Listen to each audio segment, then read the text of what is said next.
Tito chapter 1 verse 9, he must hold firmly to the trustworthy messages it has been taught, so that he can encourage others by sound doctrine and refute those who opposite it.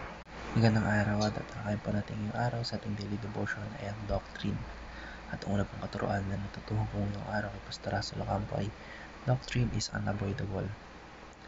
Tamang doktrina daw po ay kailangan maging pundasyon ng pananampalataya ng bawat leader po ng iglesia.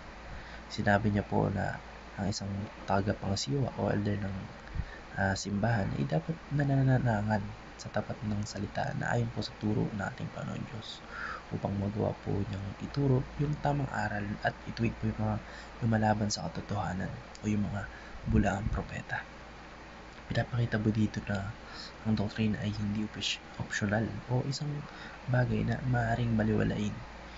Ito po ay kailangan sa buhay ng bawat pananampalataya. Sa bawat aspeto po ng ating pananampalataya, mula sa pag-unawa kung sino yung totoong Diyos, hanggang sa kung ano yung kaligtasan at sa kung paano mamuhay ng ayon sa kanyang kalooban, yung doktrina po yung nagtuturo at nagagabay. Ang maling doktrina po kasi ay nagdudulot ng maling direksyon sa pananampalataya. Maaaring itong magdala ng pagkaligaw o pagiging wala o mapalayo sa relasyon natin sa ating Panginoong Diyos at ng buong iglesia.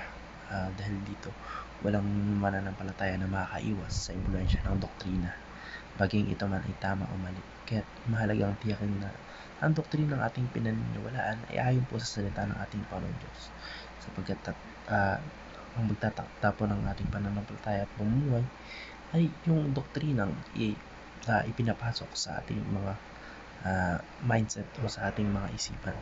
Ang natutuhan ko naman po sa pangalawang katuruan ni Pastor Russell Ocampo ay studying doctrine is loving God with all our mind. Kapag pinili po natin pag-aralan yung tamang doktrina, pinapakita natin na ang ating Panginoong Diyos yung pagmamahal niya sa pamamagitan po ng paggamit ng ating isip upang mas makilala siya at mas maunawaan yung kanyang kalooban.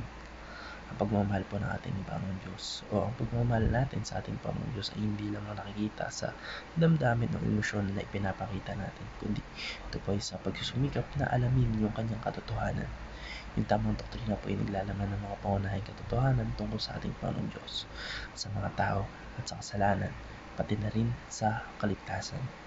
Kapag pinagsumikapan po natin pag-aralan yung mga ito, pinapakita po natin na nais nating makilala ang ating Panginoong Diyos ng mas malalim pa na siyang layunin ng tunay na pananampalataya.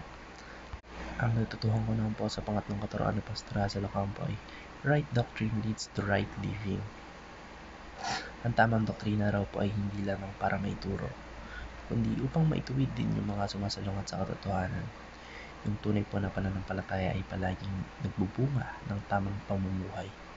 Kung tama po ang ating paniniwala tungkol sa ating Panginoong Diyos, ito po yung makikita natin sa ating kilos, sa ating mga ginagawang desisyon, at sa mga kaugaliang pinamumuhay natin sa pang-araw-araw. Yung tamang doktrina po ay nagtuturo sa atin kung paano tayo mamuhay ng may kabanalan, integridad, at pagsunod sa kalooban ng ating Panginoong Diyos. Kapag mali po yung doktrina at ito po ay nakaka-apekto at nagdudulot sa atin ng maling pamumuhay, sapagkat yung mga aksyon ay bunga po ng ating paniniwala o ng ating mindset. Kung ano po yung tinatanim natin sa mga utak natin, yun din yung lumalabas sa atin. Ito po yung dahilan kung bakit yung maling katuruan po ay nagbubunga ng immoralidad, yung pagkawatak-watak at paglayo po ng relasyon natin sa ating Panginoon Diyos. Yun lang po. Maraming salamat and God bless. Amen.